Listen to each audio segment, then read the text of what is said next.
Tema 5. Visita de mi madre a su prima Isabel. Por aquellos días, mi madre se puso en camino, se dirigió presurosa a la montaña, a una ciudad de Judá, y entró en casa de Zacarías, y saludó a Isabel.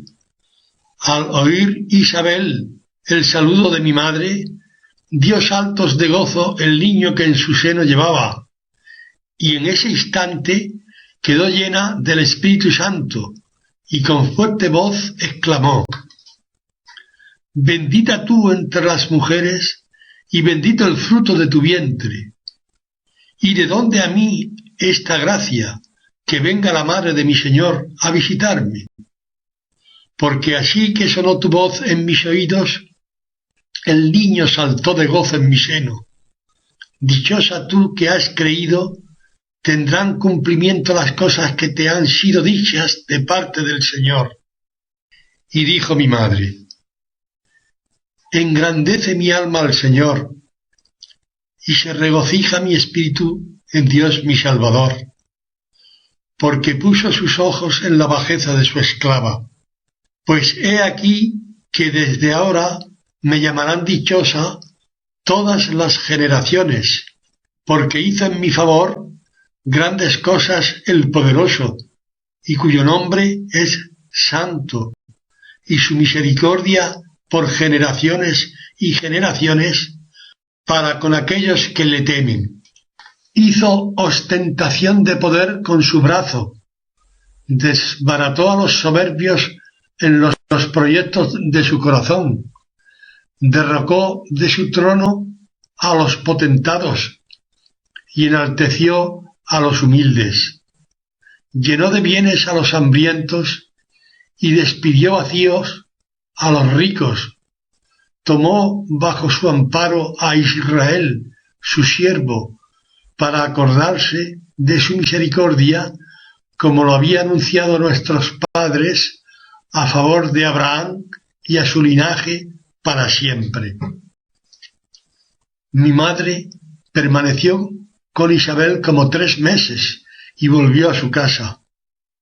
A Isabel se le cumplió el tiempo de su parto y dio a luz un hijo, y al enterarse sus vecinos y parientes de que el Señor había usado con ella de gran misericordia, le daban el parabién.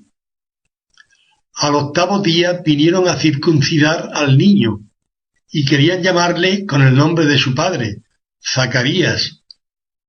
Intervino Isabel su madre diciendo: No, sino que se llamará Juan. Dijéronle: Nadie hay en tu familia que se llame con este nombre. Entonces preguntaron por señas a su padre cómo quería que se llamase. Él, pidiendo una tablilla, escribió en estos términos: Juan es su nombre. Todos quedaron maravillados, y se abrió de improviso su boca, y se desató su lengua, y habló bendiciendo a Dios. Y se espantaron todos los que vivían en su vecindad y en toda la montaña de Judea. Se divulgaban todas estas cosas, y todos los que las oían las guardaron en su corazón diciendo: ¿Qué será pues este niño? Y es que la mano de mi padre estaba sobre este niño. Zacarías, lleno del Espíritu Santo, profetizó diciendo: Bendito sea el Señor, Dios de Israel, porque visitó y rescató a su pueblo. Ha suscitado un poderoso Salvador para nosotros en la casa de David, su siervo, según le había anunciado desde antiguo por boca de sus santos profetas. Salud que nos liberase de nuestros enemigos y de manos de todos los que nos odian, para hacer misericordia con nuestros padres y acordarse de su alianza santa, para cumplir su juramento que juró a Abraham nuestro padre, de darnos que, libres de temor, liberados de manos de nuestros enemigos, les sirviéramos en santidad y justicia en su presencia todos nuestros días. Y tú, oh niño, profeta del Altísimo serás llamado, por cuanto irás delante del Señor para aparejar sus caminos, para dar a su pueblo el conocimiento de la salvación en la remisión de sus pecados, por las entrañas de misericordia de nuestro Dios, por las cuales nos visitará un sol levante desde lo alto, para iluminar a los que están sentados en tinieblas y sombras de muerte, para enderezar nuestros pies por el camino de la paz. Juan crecía y se robustecía en el espíritu, y vivió en los desiertos hasta el día de su manifestación a Israel. Comentario del ingeniero. Enterada la Virgen María por Gabriel de que su anciana prima Isabel está embarazada, entiende que esta mujer necesitará ayuda, y presurosa, como dice el texto que acabamos de leer, suplicó a su marido José que la acompañara en este largo viaje de 100 kilómetros de recorrido hasta llegar a Ain Karim, una ciudad montañosa. El Evangelio no lo dice, pero ¿quién puede pensar que José dejara sola a María para recorrer tan largo y peligroso camino? La acompañó sin ninguna duda, y podemos suponer que el prudente marido preguntaría por la razón de tan urgente traslado. También estoy convencido de que me asiste la razón al emplear el sentido común, que me asegura que este hombre, escogido desde la eternidad para ser el esposo de la Inmaculada, de la Madre de Dios, con dignidad inigualable en el cielo y en la tierra, fue conocedor del misterio de la encarnación del Verbo en el seno de su mujer antes que pudiera ser conocido por la prima de María. Porque en la providencia no se puede dar el agravio comparativo. No comprendería que el estado de su esposa le fuera ignorado, que viniera a saberlo sólo cuando escuchara las palabras de Isabel, que reconoce a María como la madre de su Señor.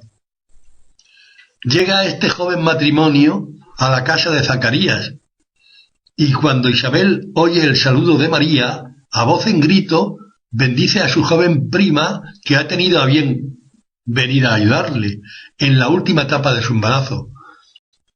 Pero además manifiesta un sublime conocimiento previo de quien es verdaderamente la mujer que le visita y la persona que lleva engendrada en su vientre. Isabel, al oír el saludo de la Virgen María, percibió los saltos que el niño que llevaba en sus entrañas daba lleno de alegría, y asimismo se manifestó la plenitud del Espíritu Santo que le había llenado para hacerla reconocer a su prima como la Madre de Dios, la Madre de su Señor. Al leer con atención las palabras de Isabel, no podría entender que tales verdades sobre el misterio de la Encarnación le fueron reveladas de manera súbita, fulminantemente, con solo oír la voz de María. No puedo atribuirle una ciencia infusa, en virtud de la cual da a entender que sabe en el acto que su prima, con suprema fe, ha asentido soberanamente a la demanda divina que le anuncia Gabriel. Con la lógica más o menos acertada del ingeniero que suscribe, entiendo que, por imposibilidad en clave divina del mencionado agravio comparativo, fue posible que, por razón de la mayor dignidad que le atribuye a Isabel que a Zacarías, Gabriel, al anunciarle a la anciana de su milagroso e inminente embarazo, también le enterase en el transcurso de su gestación, y no más allá del 6º mes, que su prima María había engendrado al Mesías. Es decir, antes de que María llegara a Ain Karim, Isabel ya conocía el divino embarazo de María, Ya sabía que la Virgen llevaba en su seno a su Señor, al Mesías, tanto tiempo esperado por Israel, a su Dios. Enterada la Virgen María por Gabriel de que su anciana prima Isabel está embarazada, entiende que esta mujer necesitará ayuda y presurosa, como dice el texto que acabamos de leer, suplicó a su marido José que la acompañara en este largo viaje de 100 kilómetros de recorrido hasta llegar a Ain Karim, una ciudad montañosa. El Evangelio no lo dice, pero ¿quién puede pensar que José dejara sola a María para recorrer tan largo y peligroso camino? La acompañó sin ninguna duda, y podemos suponer que el prudente marido preguntaría por la razón de tan urgente traslado. Pregunta: ¿qué piensa usted? ¿Le fue revelado a José el divino embarazo de su mujer antes que a Isabel? A. José, el esposo de María, al oír a Isabel, le fue revelado que el Mesías estaba engendrado en el vientre de María, su esposa, sin que él tuviera nada que ver. B. José, este hombre, escogido desde la eternidad para ser el esposo de la Inmaculada, de la Madre de Dios, con dignidad inigualable en el cielo y en la tierra, fue conocedor del misterio de la encarnación del Verbo en el seno de su mujer antes que pudiera ser conocido por la prima de María.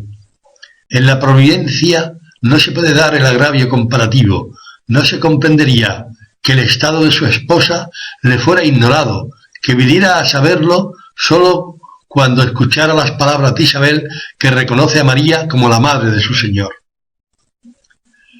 C. San José no acompañó a la Virgen en este viaje.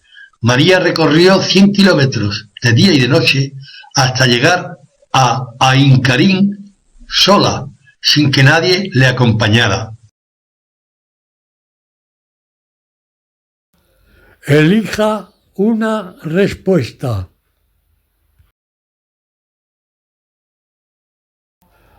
La respuesta acertada es la B.